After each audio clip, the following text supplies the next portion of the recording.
I'm Donna. And I'm Kerri. And we are Paranormal Chicks. Episode 187. We hope y'all are enjoying all of 31 Nights of Halloween. We sure are. We sure are. Yeah, you sounded very question marky.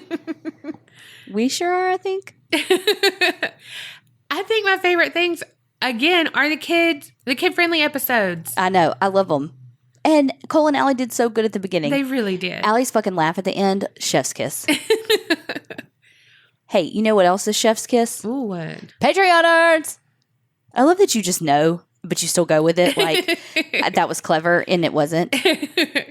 But thank you so much, Anna O. from Tennessee. Amanda H. from Washington. Tina D. from Maryland. And Valerie O. from Texas. I died. Texas. Yeah. What is happening to you right now? Texas. Thank you. Okay. Have a best friend that can rescue. This is going to be a long episode, friends. Friends.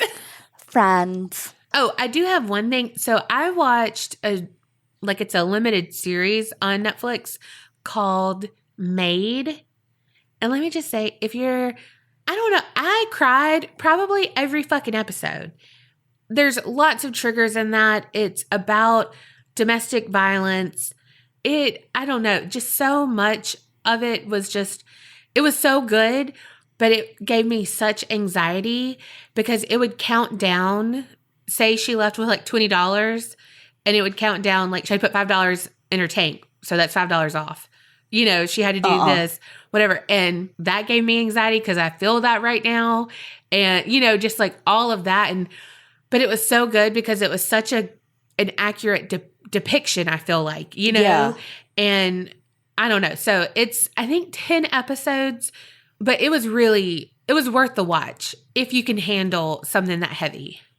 My story this week isn't going to be that heavy, but what is scarier than going to a haunted house attraction? Try living in a real life haunted house. So I came across this blog post and it was on Sookton.com, like SOOKTON.com. I was searching real haunted house Halloween. Very clever keywords there. The research I do here. But it turns out that the person who wrote this article and maintains this blog, they were contacted and were actually on season 2, episode 8 of Paranormal Survivor. So those were good keywords because it gave me a good story. I will say that every actual researcher cringes when we say, we did research on this. Oh, and for it's sure. Like, what's that TikTok that's like, if you're not doing peer-reviewed. Right? So I'm going to share their story about how they survived a year in a haunted house. Picture it, Wilmington, Delaware, September 2011. Suki and Rob were newlyweds and looking for a place to begin their new exciting chapter. And they turned to Craigslist. And yes, we all collectively cringe, but it was 2011. Things were a little different back then. Like, give them some credit. It's not 2021 Craigslist. And they found this apartment that was a second unit of an older home converted into a duplex. The house was originally built in the 1900s, the early 1900s. So it had all kinds of character and charm. Hardwood floors, exposed brick, all the interior design porn you can think of. Well, they go check it out because the pictures looked amazing, sure, but it's Craigslist. They were met by the property manager, Pat, and she informed them that the top floor was vacant because there was some legal stuff with the last tenant. And they saw that, yeah, it was as charming as the pictures made it seem. Legal stuff with the last tenant? Red fucking flag, y'all. Yeah. But everything was charming. However, the bathroom was a little more shabby than chic, and the neighborhood was more on the up-and-coming side of things. But the price was lower than anything they had looked at before, and it included heat and electric. Or if you're like me and you type this out, head and electric. We know exactly the gutter that your head's in. Right? Well, they said goodbye to Pat, and they were like, all right, we'll think it over. We'll get back to you. But Pat was like me after a day, and she can't wait to know if she's going to get ghosted. So she called twice and was just really persistent and told them, like, you're going to be the perfect tenant. So we want to rent to you, blah, blah, blah, blah, blah. And the two of them were like, we can't really dispute how amazing this apartment is for the price.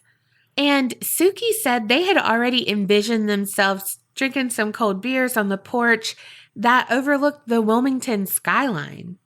So they said yes to the address of 1720 Washington Street. On move-in day, like with most of my stories, there is one person who will stop and make a remark that leaves that uneasiness in your mind.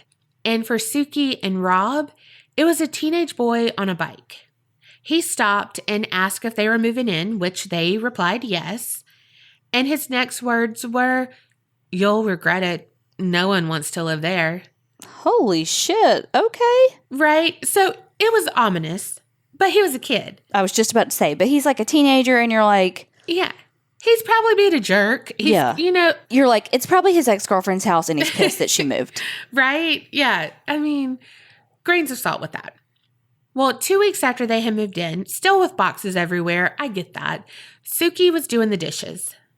She heard something rustling in the boxes, which she immediately thought was a mouse or something, but couldn't find anything. So she turned back around, continued doing the dishes, but she heard the sound again. So whipped back around, and what she saw just baffled her mind. She saw the cardboard box, think Amazon freaking box, fold itself closed. Not supposed to do that. Like the two short sides folded down, longer sides folded down. And so she's like, that's weird. Tried to reason it away because, it's like, could be the wind, could be, like whatever. But it did leave her very unsettled. And she ended up calling a friend and leaving the house for a bit. And it seemed like since she experienced it, acknowledged that something weird could have happened, the floodgates then opened. Cue the classic haunting tropes. Suki would turn off a light, it would turn back on. Doors would open by themselves. There would be weird phantom noises that would occur, whenever. But really, she was the only one who was witnessing any of the activity. The next major incident would be when Suki was watching TV and she got a waft of some cologne around her. But she was like, that's not Rob's. And she knew she was alone in the house.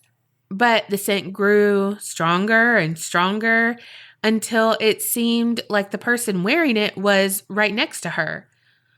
So she, of course, looked around to see if she could see anyone, but she didn't. Nothing but darkness. Until suddenly she felt hands on her neck squeezing. She fought against the unseen hands and was finally able to get herself upright and stand up and choke out the word stop, which it did after a bit, but she was fucking terrified. But then suddenly, just when she let her guard back down, a string of Halloween lights on the wall just kind of like, it's like they raised themselves up and then slapped hard back down against the wall. So Suki questioned out loud, like, what it wanted and pleaded with it to leave her alone. And she tried to reason, hey, we're just living here. We want to live peacefully with you. Like, we mean you no harm, just whatever, trying just to make whatever's going on stop. But at this point, she thought she was going crazy. On Halloween, they had a little get together with friends at their house, and every single picture had some sort of distortion. It was either really blurry, there was orbs in the picture, something going on, and that kind of helped confirm the haunting for Suki. She confided in Rob, but like I mentioned, he hadn't experienced anything at this point, so he really didn't know what to do to help her. And they were both a little frustrated because they didn't know what was going on.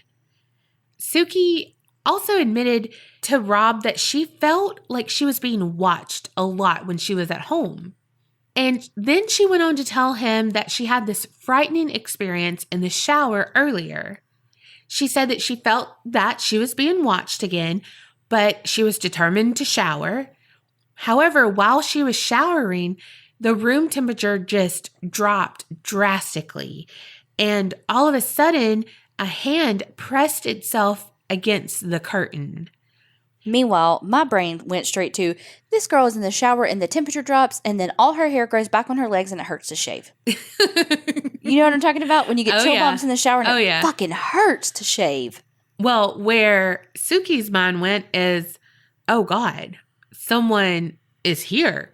Someone's opened the window. That's why it's colder in here. And now they're coming to get me. That's why I felt watched. This is all making sense. But when she finally got the nerve to look, nothing and no one was there, and the window was closed. Further proof to both of them that she was losing it. But it wouldn't be too long before Rob had some of his own experiences. One of the doors that would open by itself was the spare bedroom, and Rob was the one who would witness that a lot. And at first, again, he reasoned it away. Okay, house is settling, whatever. The wood's expanding, blah, blah, blah. But these are old, heavy doors, not just something a gust of wind could do. So he got to where it's like, okay, this is happening a lot. That was the first crack in his denial. Then one night, Suki woke up to Rob gasping for breath. She finally got him awake, and at this point, she was hysterical, and rightly so. He explained something was choking him. And that's when Suki remembered what happened to her when she was watching TV, the same thing. And that would be the first of many sleepless nights in their bedroom. They were constantly waking up with the feeling of being choked by an angry man. And if it wasn't by him, they would be woke up by a woman who could be heard crying at all hours during the day and night, walking up and down the hall. Then, which equally rivals the whole choking man to me, they would wake up randomly from their sleep to find ghost children just sitting at the edge of their bed watching them. No. Right? No. They would also hear the pitter-patter of children's feet running up and down the halls, too. Why they always gotta do it at fucking night, too? Like, I'm trying to fucking sleep. Y'all know how I say, don't fuck with my sleep. Yeah, they do, because it's on the new merch. Did y'all miss that announcement? Because we got some new merch. Finally, like 5 years later, we got some new merch. Mandy Diamond did, what do you say? Chef's kiss. Fucking amazing. Speaking of the weeping woman, the first time Suki encountered her was one morning when she was getting dressed. She saw something pass by and she knew that she was alone in the house, so of course she went to check the hall. That's when she saw a lady in white.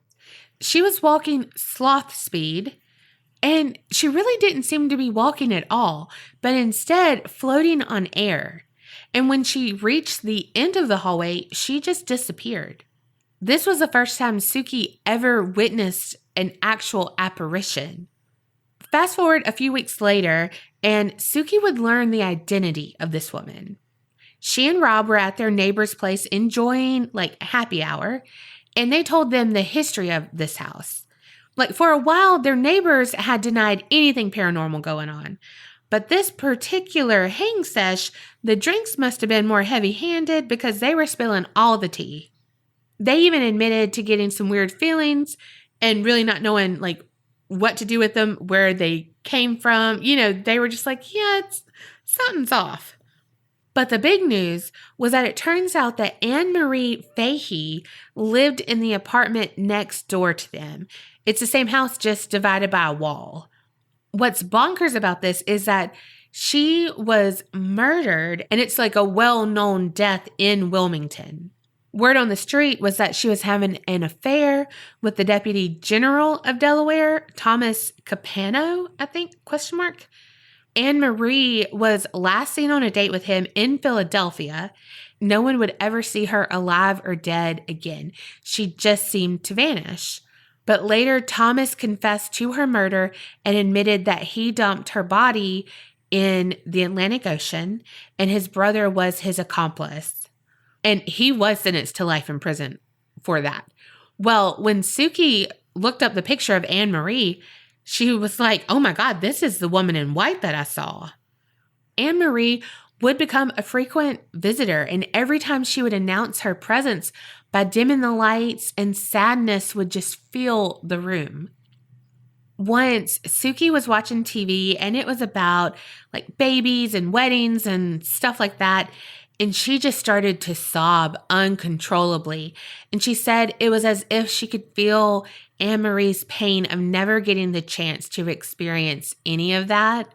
And the thing is, Anne-Marie was about the age of Suki when she passed, and Suki believes that she just has that connection with her. You know, it's like she's getting to live a life that Anne-Marie didn't get a chance to. Yeah. Another thing that the neighbors told Suki and Rob is that the landlord actually had known Anne-Marie's family and stuff, so there was like a connection there. And even more juicier than that is that the tenants in their apartment moved out not because of like legal issues or whatever Pat the manager had alluded to, but instead the tenant's ex-boyfriend broke into the house and violently attacked her. Oh my God. Like the police were called. It was traumatic, dramatic, all the things. And it seemed like that negativity lingered in the area, not just the house, but the neighborhood. Suki said that gunshots were normally heard at least twice a week. Damn. People would fight on the street. Even their downstairs neighbors started to fall victim to the negativity and got into fights, one resulting where the cops were involved. And unfortunately, Suki and Rob were not immune to the negativity. Rob started drinking more than he ever had before. They began having arguments and shouting matches like they had never had before. And the haunting not only affected their mental health, but started affecting Suki's physical health. Suki recalls that there just seemed to be a depression and darkness that settled over them. And she tried to fight back. She used incense, sage, she prayed, she did chanting, but the haunting continued, and they continued to be miserable, and their quality of life dwindled. And we all know that things can feed on negativity like that. One night, Rob's mom was over eating dinner, and the lights just started going off, back on. You know, like they went off. Rob got up to go turn them on. Oh, they're on. You know, and just shit like that. And he said it was almost like they were pulsating, like the electricity was pulsating. Well, while they were trying to figure out what was going on with the electricity, the window closest to his mother just shattered and blew the shards onto the table towards them. Like things were definitely kicked up a notch, definitely getting more violent. And that night, everything changed for Suki and Rob. They were terrified of their house and what it had done to their lives. They were happy before they moved in, and now they needed to find their way out. Luckily, their way out came in the form of a new job offer in Florida for Suki in July. They broke down with pure happiness and hope of new beginnings. They packed their things faster than they had ever moved before, but their resident entities made sure to make their presence known at least one more time. Suki felt the sadness of the weeping woman as she packed the boxes, and the man in the shower, as she called him, made them feel like he was happy they were leaving, like he had won, you know? And in Suki's blog post, she put it so eloquently, so I'm just going to end with this. This is what she said. But the day we left Washington Street at 4 a.m. on a Thursday, I felt a weight lift off of me that I didn't even know I had been carrying. It was like a dark cloud was lifting and we were moving into the light. Confirmation of this came when, as we were driving to Florida, the sun came out so beautifully over the horizon. It was like the light was guiding us forward. Since then, nothing negative followed them or anything, and they're living their best life. Well, what do you think? I think Suki was a little sensitive, And she fought back against it with like, trying to do stuff. So I think it was getting more violent, and I'm glad they got out when they did because it could have gotten way worse. Yeah. But I think since she was sensitive, she saw it first and how it, how it was making everything negative. I mean, I don't know what it was, if it was these separate entities or like these people or whatever, But if it was negative, I wonder if it's something that could just take all of those forms. Right. I don't know. I wonder what the house is doing right now. I don't know. I mean, and she put that address out there, so if you in Delaware, let us know. We are in no way responsible for whatever happens to you at that house or on your way or anything to do with anything of dealing with this story at all. Okay, bye. Right. Kerri of Sound Mind is doing that. I'm like, she did put the address out there. Yeah. Nobody sue us. Well, I mean, her putting that blog out there, you'd think, I mean, she got some shit to back up her shit. Or, like most people don't put everything out there like that. Yeah. But I don't know. I'm going to be the skeptic. I'm not going to just blindly be like, oh my God, yeah, that house. And I don't know. I don't know. I'm not saying like it's a demon or anything. Like, I don't think that. But that was a lot of negativity, though. Yeah. Yeah. I never want to experience that. No, fuck no. Just it messing with their sleep. I don't want to experience that. Look, I don't have good sleep as it is. Please. The little I get, I need it. Like, as much as I joke about it, I'm 100 serious. I don't want anything fucking with my sleep. Yeah, I know. Well, is your story going to keep me up all night? That was a really good segue. Thank you. And my story is basically like a real life horror story. Damn. So the story starts out with Helle Nielsen. Helle was born in Denmark in 1947, and she was an only child. Helle was beautiful and smart. She spoke like so many fucking languages. Obviously, she knew her native Danish. She also spoke French and English completely fluently, and she was able to understand, like conversationally, German, Norwegian, and Swedish. Good night. Like fucking brilliant. She went to college in England and worked as an au pair in France. So Helle was a jet setter, and she's just this tall, beautiful, blonde bombshell who could, again, she was a total package. She was sweet, she was smart, she spoke all these languages, and was beautiful. When she was in France, she got a job as a flight attendant for Capital Airways. And she flew everywhere. So she just kept this like jet setter lifestyle. And I think about my Aunt Nita when I tell this story because she was a flight attendant as well. Back when you think of like the 60s, quote unquote, stewardess, where you had to look a certain way, you had to weigh a certain amount. Yeah. She was one of those. She's still alive. She's in her 80s and she lives in California, and her husband are so precious. I just want them to be my best friends. She's also the one, her name is Nita, and I was 15 before I knew that her name was Nita and not Neater, because that's how my grandma pronounced it. She also pronounced my mom's name, Trisha, as Trisher, which is why that's what Donna calls her. So everybody had an ER. So I'm not even joking. I was 15 before I knew my aunt's name was Nita and not well, she's technically my cousin, but Nita and not Neater. I've learned that that's a Southern thing, that we have cousins who we call aunts. Yes. Well, because she's older. Like she was, so her mom was my grandmother's sister, but my grandma was so much younger than her that she was the same age as the kids, So out of respect, you just call them aunt. Because they're the same age as your fucking grandma. Well, eventually, Helle heard that Pan Am Airways was looking for a flight attendant in the Copenhagen area. There were over 200 people who applied for this job, but she was so excited because it would mean that she was, being able to get a job back home and spend some time with her family. But because she's so great, she was one of 8 people chosen out of the 200. So because she got the job for Pan Am, which Pan Am was like, remember, involved the thing. Yes, the thing, like CIA agents, like the whole shebang. So it was a really big deal that she got this job. After she got the job, Pan Am sent her to Miami for all of her training. And she and a couple of other flight attendants stayed in like apartments and houses and all of that together. At first, she was in like this little hotel where a bunch of flight crews and all of that would stay because it was so close to the airport. And, you know, there was a lot of mingling at the pool, like exactly what you think of when you think of old school flights, like the pilots hooking up with the flight attendants, like exactly what you think of when you think of like flights, which is what you just said. Yeah. You know what? What do you say I have to do? I have to bookend it. Yes.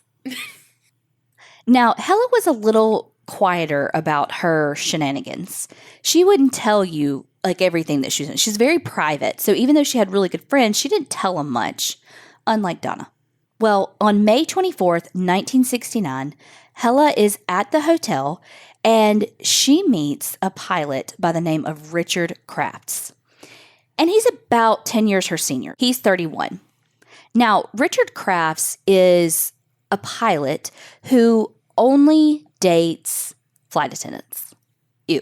I don't know why. I'm just like he's like exclusively dates flight attendants. Well, I mean, no, it's not because of like, oh, their schedules and this and that. No. Well, also his last name is Crafts. He flies aircrafts. But that's his stage name, has to be. He wants to see their landing strip. Ma'am, put those jokes aside. And pick them up later in baggage claim. I have excess baggage.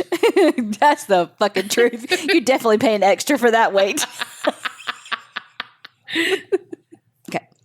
Richard Crafts grew up very affluent. His dad was a World War I pilot, and they lived in Connecticut. Even though Richard attended private school, he did not excel. And when he got out, he decided that he wanted to join the military too. And when he joined, he worked on fixing aircrafts. But then in the 50s, he became a pilot. But okay, it's said that he flew the helicopters, not like the big like jets. So one of the podcasts I was listening to was like, that means he was like lower in his graduating class for like piloting, because the top of the class got to pick and they'd pick driving like the big old jets or whatever. Oh. And then the people who were like lower test scores type things drove, flew the helicopters. I don't know how true that is. But in 1958, he went to Korea and Japan. He flew planes for Air America. And this organization is recognized like as a branch of the CIA back then. So apparently he really did fly some like secret missions type things to like Southeast Asia and all of that. After his military career kind of bounced around, and eventually in 1968 started working for Eastern, which was a very large airline at the time. Well, Richard was a bit of a ladies' man, even though he wasn't very attractive. People thought he was back then, I guess, and, he's a pilot. I was about to say, he's got money and he's a pilot. Well, when he and Helle met in 1969, he was actually engaged to someone and had another girlfriend, I think. Dang. The other girlfriend part I heard on like one podcast, so I didn't necessarily see that in my research, but we're going to go with it because I heard it. Okay. Now, Richard and Helle had an on-again, off-again relationship for quite a few years. He did eventually call off the engagement, but they were on again, off again for, like I said, quite a few years. And in 1975, Helle actually got pregnant. When she was about 4 months pregnant, they got married. They bought a house in Connecticut, and over time, she ended up having 2 more children, so they had 3 total. And look, they lived their best life in as far as money went, because, we're talking late 70s, early 80s, and they're making $250,000. And they're making like $125,000 a year. So that is a shit ton back then. That's a shit ton now. Who am I kidding? I was about to say, yes, please. Right? I would kill to make that much. Well, maybe not kill. Bad choice of words. Especially on, a true crime podcast. But I would not balk at $120,000. But think about how much that is for us now, how much it was back then. Right. Helle loved her job, and of course, she went back to work. Given their lifestyle that she's gone for periods of time because she did the international flights. So when she's gone for a little while. And him too, because he's a pilot. So they hired an au pair named Dawn Marie Thomas. She was a 19-year-old girl, and she was there to take care of the kids, do anything that they needed to be done at the house. Now, Richard was very strict with the money for Helle. Only Helle, not for him. I'm not trying to be ageist here, but if I'm gone out of the country, like me and my hubby are gone working, doing things, I don't think I trust my 3 kids to a 19-year-old with a lot of money and stuff. You know what I mean? Like, well, I don't think she just has access to all the money. Well, she has access to a lot of house and but wares in the house. Just because they're 19 doesn't mean that they're not responsible. A lot of au pairs they're college-age kids. Yeah, but usually they're with the people. No. That's not how this works. The ABC Family movies I watch, they are. Okay, yeah. See, real life, they're not. That's why they have them. Well. Okay, so back to their finances. So Helle had a budget that was like barely enough to cover the household expenses. And Richard got to do whatever the fuck Richard wanted to do. He collected guns. He collected like farm equipment that he didn't even fucking need. What? Yeah, he spent like $25,000 on this, I don't know, some sort of John Deere combine machine. And it had nothing to do with it. And so it literally just like sat out in the yard getting rusty. And it pissed all their neighbors off because they're like, we're in this affluent fucking neighborhood and you got this fucking rusty piece of a farm equipment just sitting there lowering our property value. That is such that is such a privileged thing to say out of my mouth. But it's what happened. Wow. But on the other hand, that's why we have HOAs and shit like that, because if you spent that much money, you don't want somebody running your property value by, Yeah. If you want to do all that, go live somewhere without an HOA. I also don't know why I'm talking so high-pitched. The other thing about their relationship, other than, the financial abuse, was that Richard would go off for days at a time. And not just work as a pilot all for days at a time, like would disappear for days at a time and not call home, not tell Helle where he was. He would just go off. And Helle knew that he was having affairs. He was a free spirit. Gross. So basically, his thing was he wouldn't seek out affairs. Oh my gosh. But he wouldn't turn them down. Oh my gosh. He's the worst. He's the literal worst. I don't seek them out. They seek me. Oh, shut up. So we have financial abuse. He's having affairs. But also, apparently, there was some physical abuse as well. Of course. There were a few times that people saw some bruises on Helle's face. When she was asked about it, apparently she would just tell people that she bumped into stuff. But there were a couple of people that she did confide in that it was that Richard hit her. So the other thing that Richard spent his money on was, so he became like an auxiliary police officer. Like he wasn't paid for his time. It was like all volunteer type thing. And he was in it to fucking win it about this thing. So he bought a Crown Vic, like a 1985 Ford Crown Victoria. Of course he did. The same kind that the Connecticut Police Department, like state police, used.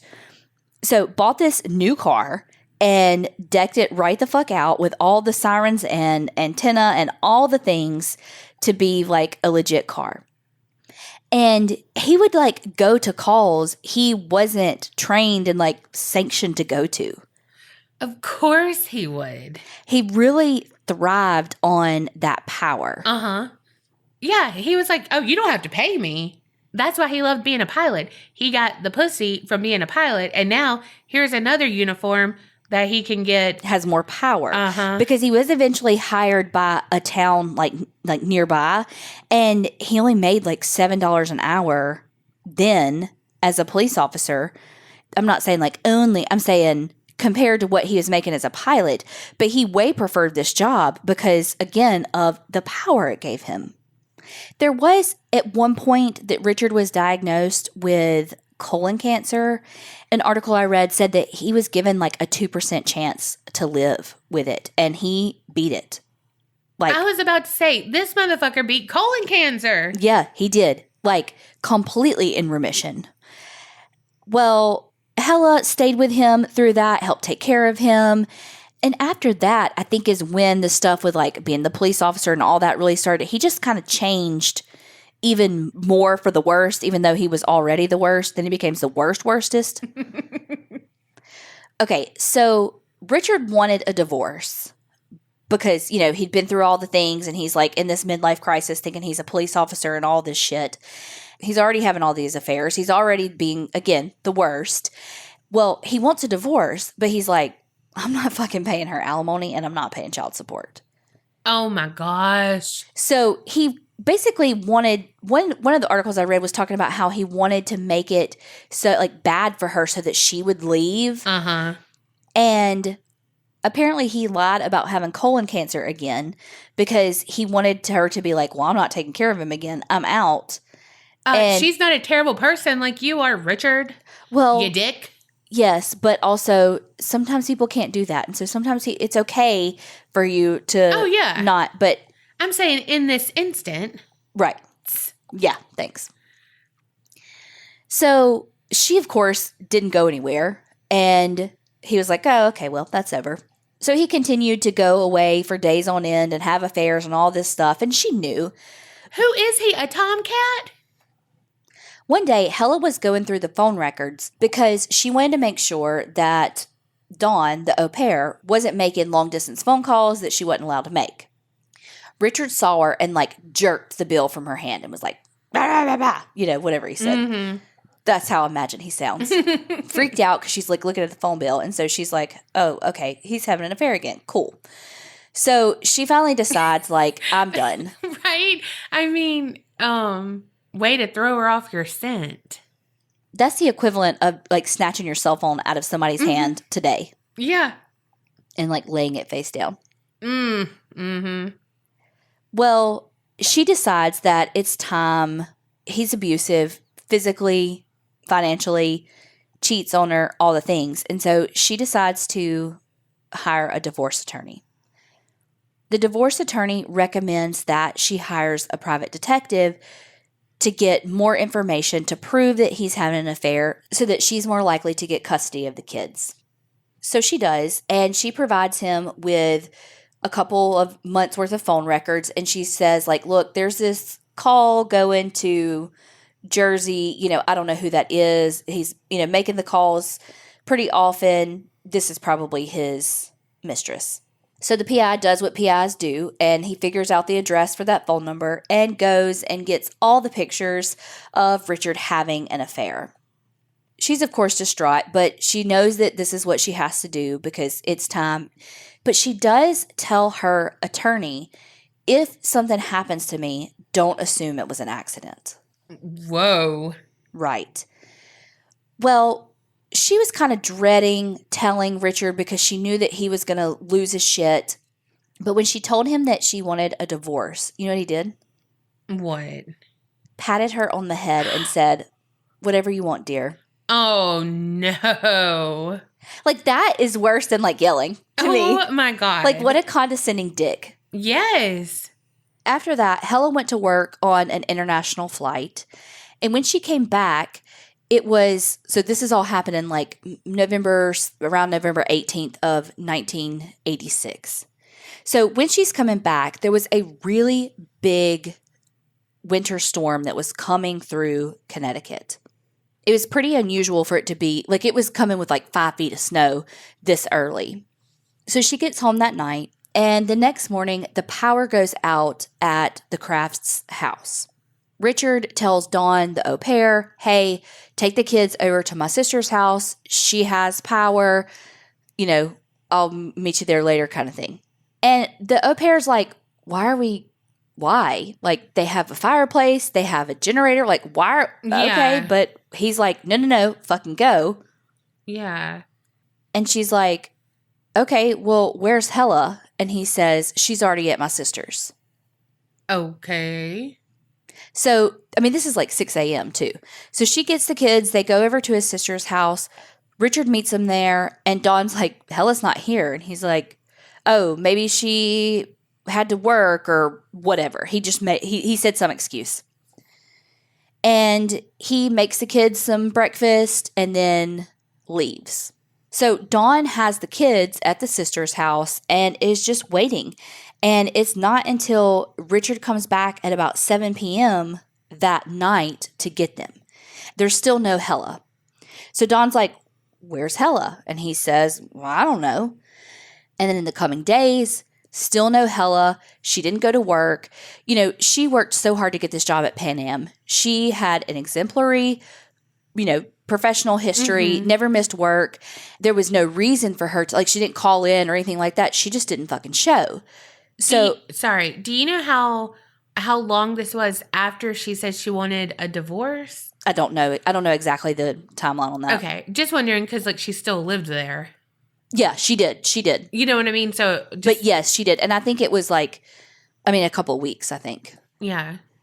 I just think it's weird. If you have the means, and if you have the gut instinct to tell your attorney, hey, if something happens to me, don't think it was an accident. But that's not fair to say, though, because you don't know.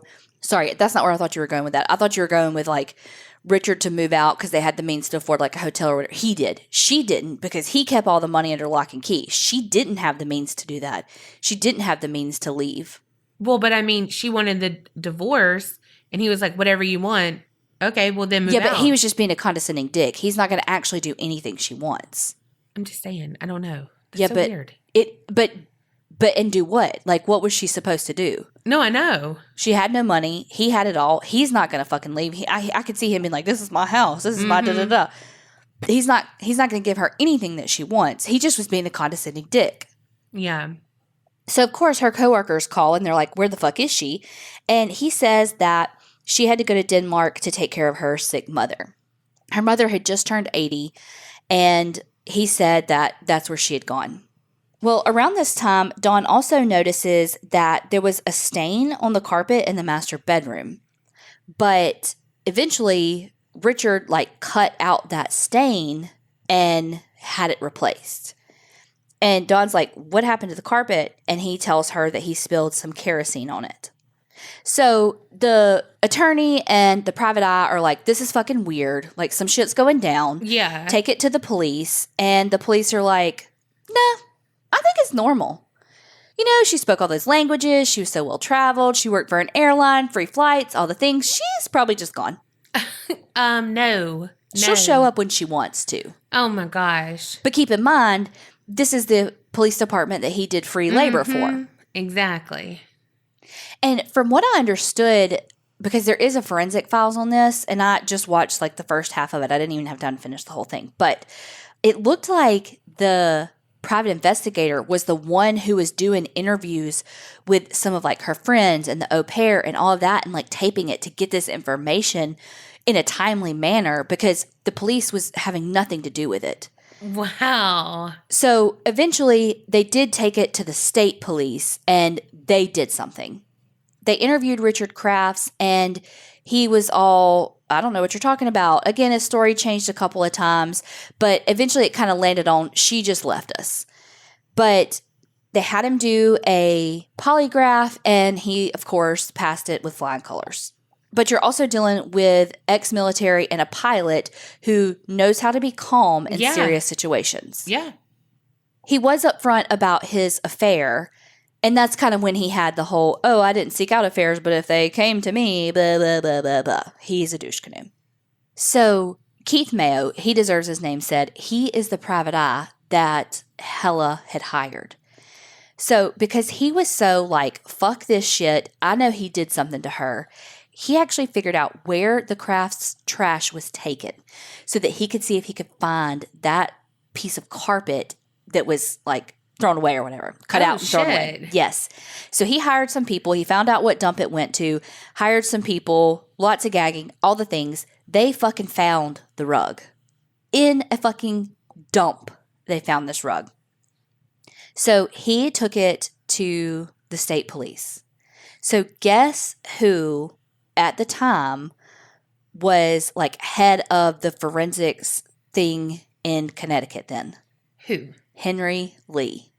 Oh, shit. Yeah, like the Henry Lee, like the lead scientific forensic, all the things, worked on the OJ trial, worked on the John Benet Ramsey, worked on all the fucking things.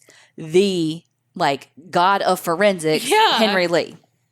So at this time, like, it's starting to be picked up by the news outlets and all of that, because this is kind of at the beginning of the PI taking it to the state police, trying to get their attention. Again, you know, like I said, it was going to the press now, and of course, the detectives for the local PD is like, oh, this is just a missing persons. And then Keith Mayo is like, actually, no, I don't think that she just is missing. So that's how, like, again, more and more and more pressure came, and the state's attorney was like, okay, it's time for the state police to take over. And that is also when Dr. Lee got involved. So they did test the carpet, and it did not have any human blood on it. Oh, shit. Right. So they started looking at Richard's finances. They found out that he had bought a new freezer, which Dawn confirmed. She was like, yeah, we had a freezer. It was gone. He said it broke, like when the power went out, basically. So he bought a new one. They offered, like, to deliver it and all of that. And he was like, no, I got it. Paid for it with cash. And took this, like, hundreds of pounds freezer, like, by himself. They also found out that he had rented some other, like, machinery type things for, like, $900. Oh, God. Do we know what those were? Maybe. Okay. So the police decide that they've got enough evidence at this point to search the house. They knew that the Crafts were going to be gone for Christmas holidays for a few days, and so they decided to search the property on Christmas Day. So Dr. Henry Lee is there, and he finds some, like, little bitty drops of blood on the mattress. Like, almost can't even see them with the visible, like, human eye, like, almost that tiny. But, you know, he's Henry Lee, so he sees it. And then there was, like, a swipe of blood on the side of the mattress. So he tests that blood. Keep in mind, it's mid-'80s, so no DNA.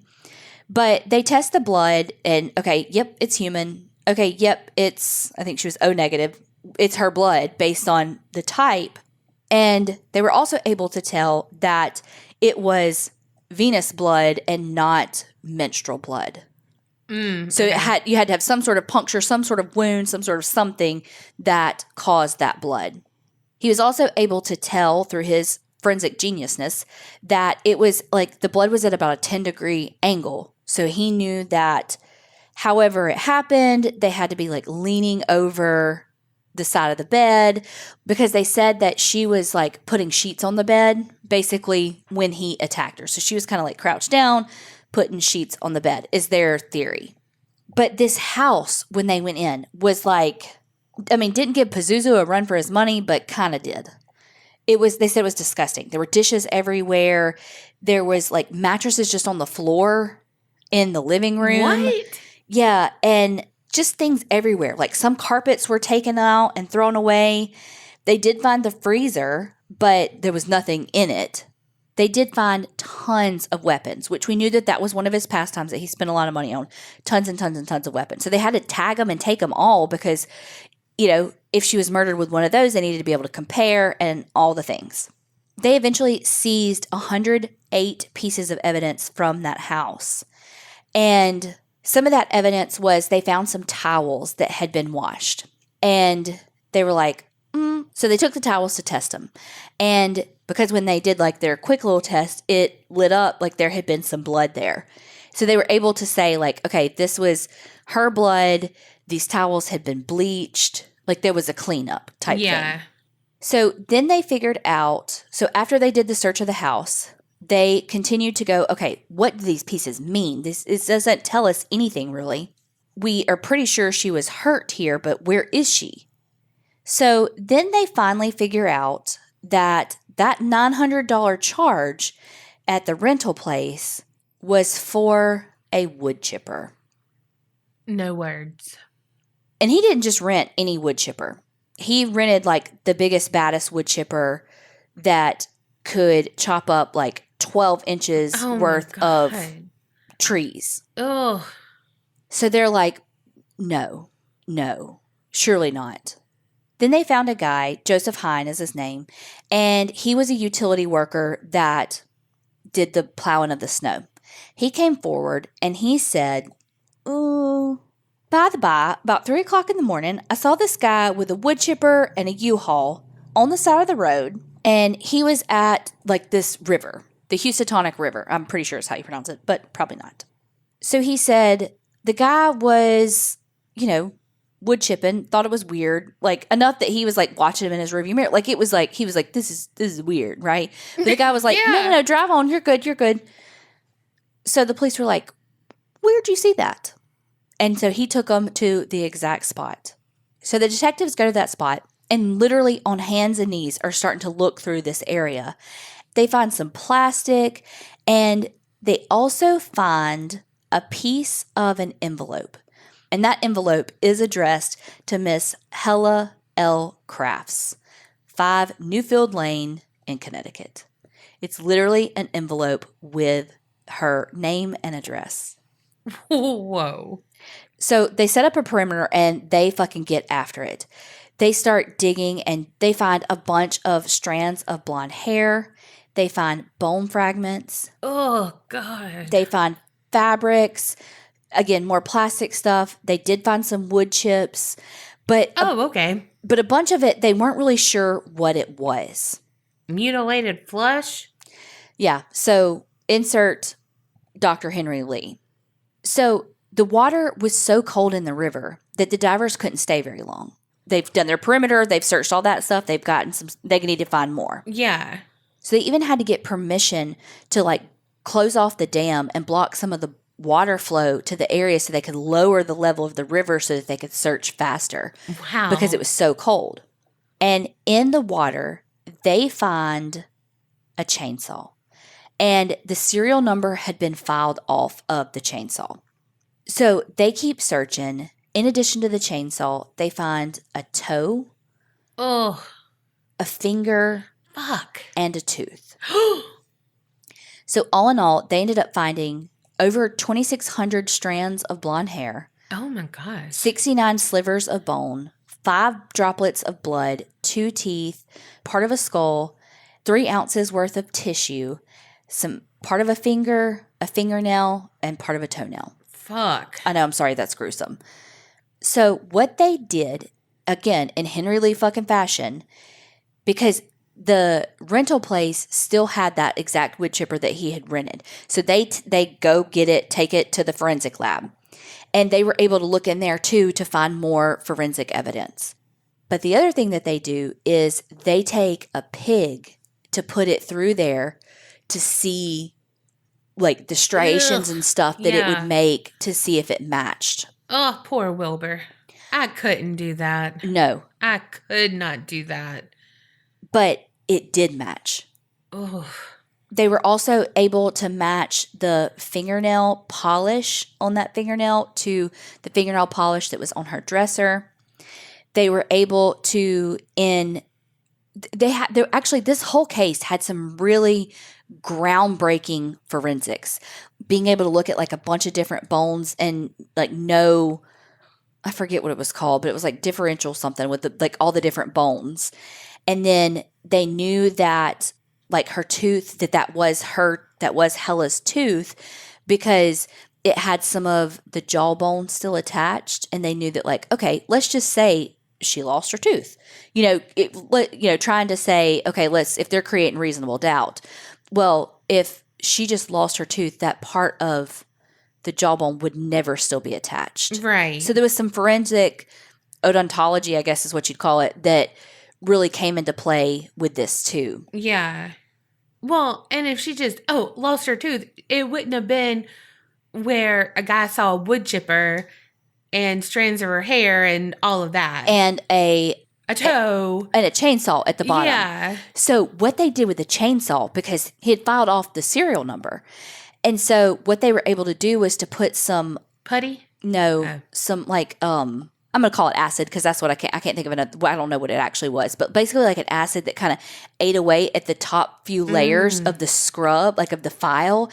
And it revealed the serial number. Damn. And so because he had a warranty on his chainsaw that he had sent in, they were able to match the serial numbers up and go, no, this is his chainsaw. Sucker. Also, how elementary of me. Silly putty, because it totally works on newspaper.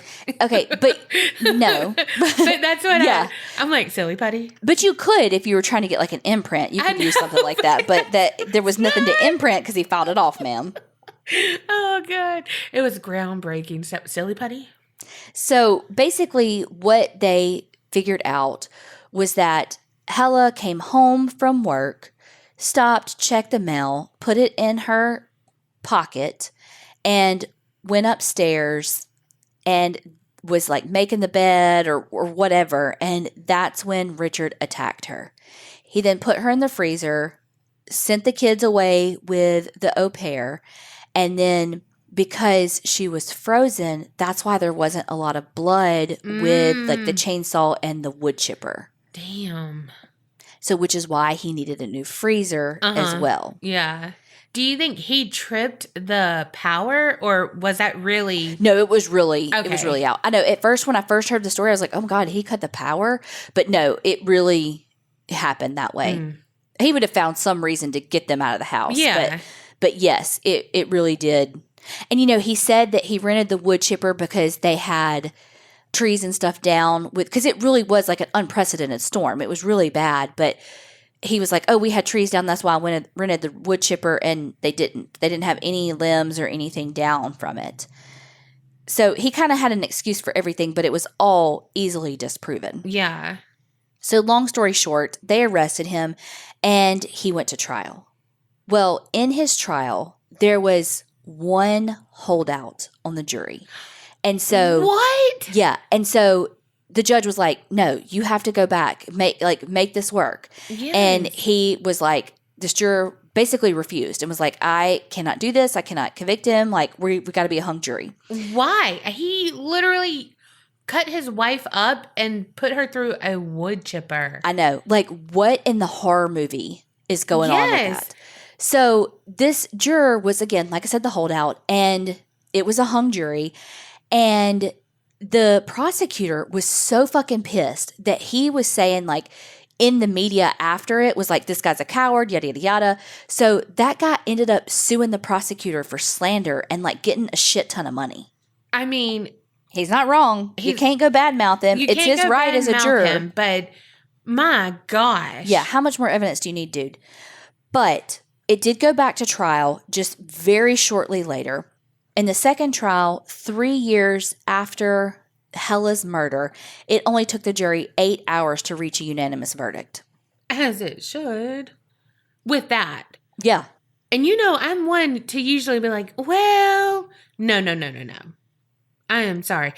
If the chainsaw that was scrubbity-dub-dubbed, that was his, is there in the water that you had to lower with her toe, finger, all the things. Yeah. She gone.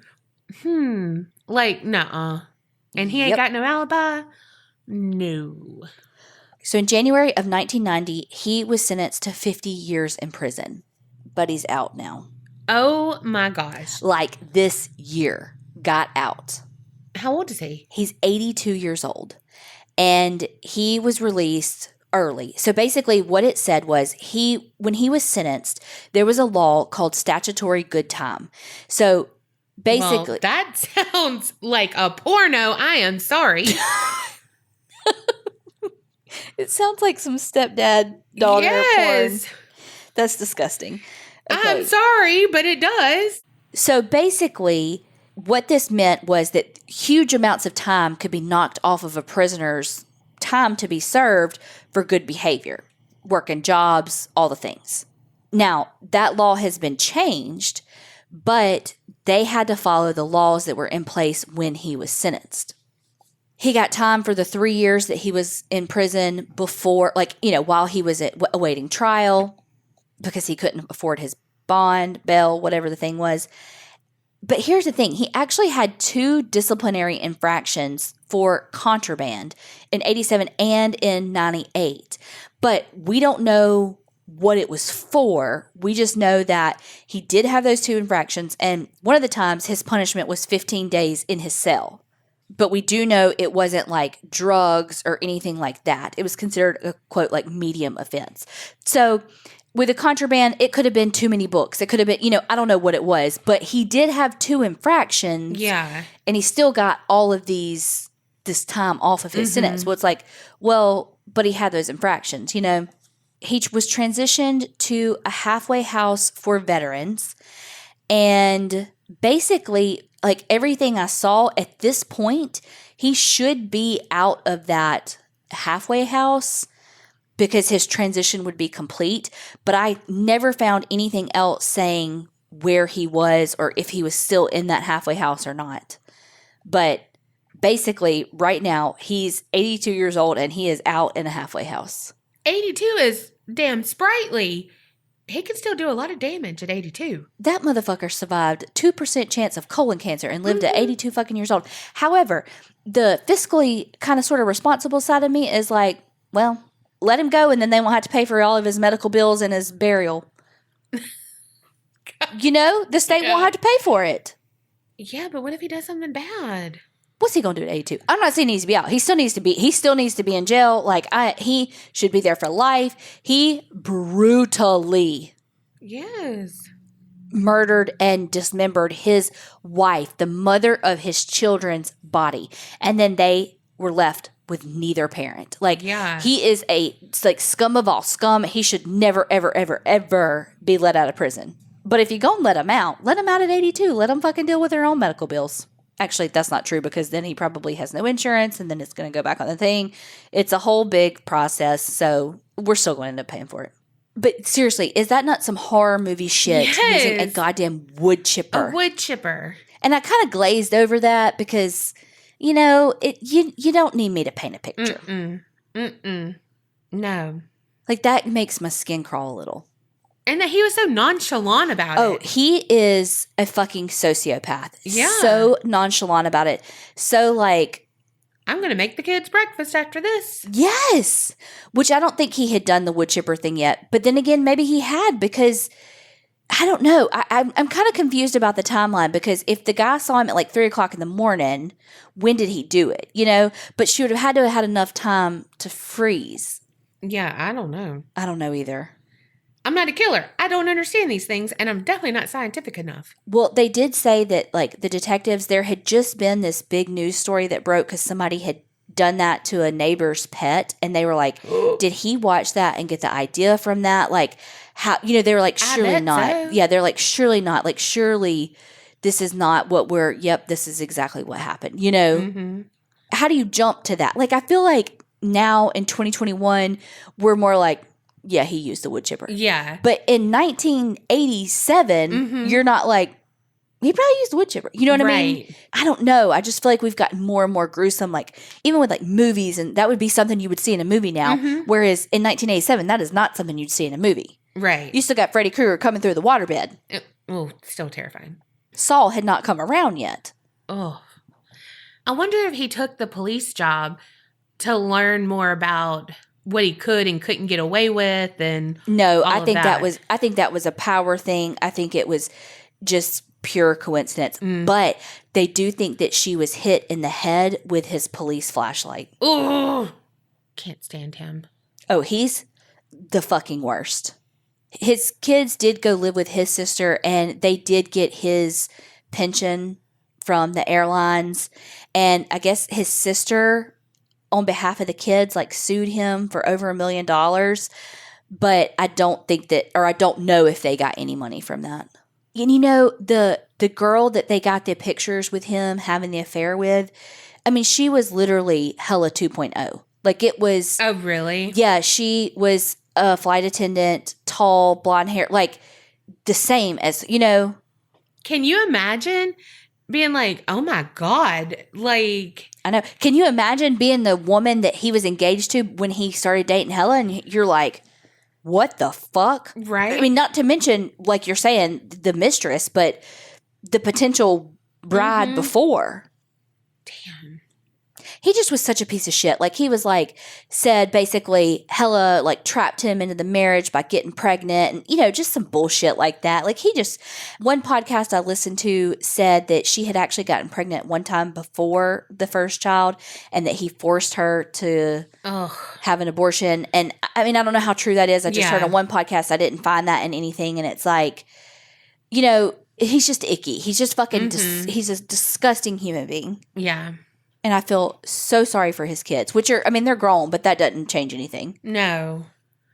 Fuck. I know. What's sad is that this one still isn't as heavy as some of the other ones you've told lately. And this had a wood chipper in it. Maybe it's the delivery. I kind of not glaze over that, but I feel like I didn't. No, I think because you can hate this person more. Like, he was, you know, it's like, you know.